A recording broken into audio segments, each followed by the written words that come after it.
सरमायादार और फौजी डिक्टेटर तीनों की नफ्सियात एक है और तीनों की नफ्सियात जमहूरियत की नफी है। तीनों की नफ्सियात जमहूरियत की नफी पर कायम है। जागीरदार उसका ब्रॉटअप ऐसे माहौल में हुआ है, उसकी नफ्सियात ने नश्व नुमा ऐसे माहौल में पाई है कि उसने जिस बेटी को पसंद किया उसको उठा लिया। उसे कौम की बेटी की इज्जत, अपनी बेटी की इज्जत दिखाई नहीं देती। जिसने सर उठाया उसी की चोरी करवा दी, उसी को अगवा करवा दिया, कत्ल करवा दिया। वो जागीरदार जिसकी नफ्सियात इस माहौल में बनी है, जब वो पूरे मुल्क का इक़्तिदार लेता है तो वो पूरे मुल्क को अपनी जागीर के तौर पे चलाना चाहता है। सरमायादार उसकी नफ्सियात ये है, वो पूरे मुल्क को अपनी इंडस्ट्री के तौर पर और फाउंड्री के तौर पे चलाना चाहता है, पूरे मुल्क को इंडस्ट्री बनाना चाहता है। इसलिए कि सरमायादार ने पूरी जिंदगी एक ही सबक सीखा है, एक ही सबक सीखा है कि दुनिया का कोई काम पैसे के बगैर नहीं होता और कोई काम ऐसा नहीं जो पैसा लगाएं तो हो न सके। एक ही उसूल है उसका, वो हर एक को खरीदना जानता है। एक चपरासी से लेकर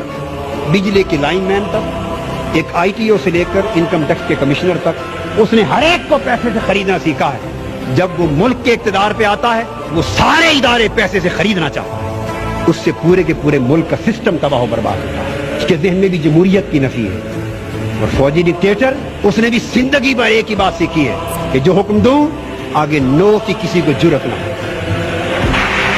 जब वो इक़्तिदार पर आता है तो वो पूरे मुल्क को बटालियन की तरह चलाना चाहता है। 48 साल में मुल्क की ज़मान इक़्तिदार बदल बदल के इन 3 तबक़ात में रही है। यही वजह है कि चेहरे ही बदलते रहे हैं। निज़ाम न बदलना था न बदल सका और न बदलेगा जब तक इक़्तिदार की कुर्सियों पर जागीरदार, सरमायादार, वडेरे काबिज हैं।